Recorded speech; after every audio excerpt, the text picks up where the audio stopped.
Art institutions in the United States are increasingly looking to Native American communities to organize public showings or exhibitions of ancestral art and artifacts.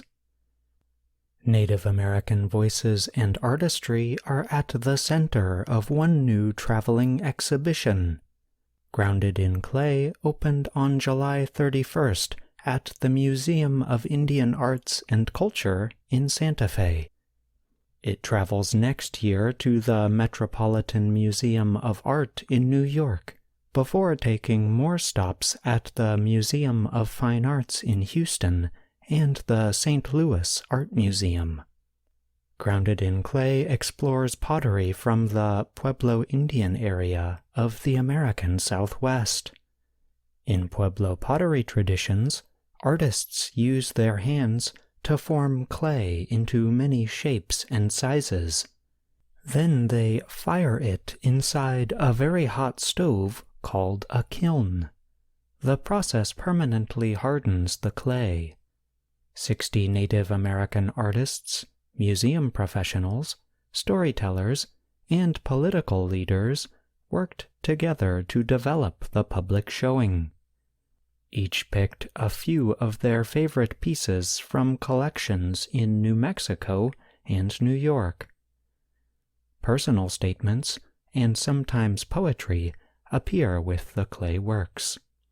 Tara Gatewood, a broadcaster from the daily talk radio show Native American Calling, was among the organizers of the exhibition. Gatewood discussed the mystery around the works, pointing to one ancestral jar from around 1,000 years ago. Its maker is unknown. "Is your blood mine?" she said. "Where else beyond the surface of this vessel do your fingerprints appear on the blueprint of my own life?" The exhibit includes about 110 pottery works. The Indian Arts Research Center at the School of Advanced Research in Santa Fe loaned most of the pieces. The center has long worked to change how Native American art and artifacts are cared for, shown, and understood.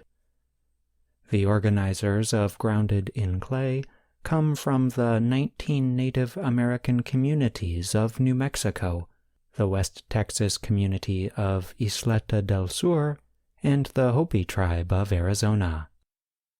Brian Vayo, governor of Acoma Pueblo from 2019 to 2021, chose 2 pieces for the new traveling exhibition. Both of the pieces have ties to Acoma, known as a sky city for its position on high ground. Vayo found the pieces in the New York-based Vilcek Foundation. He says something beautiful and new awaits experienced museum-goers and other curious visitors. It's Native voices, and it's even the items that are selected by Native people themselves, not the institutions, he said.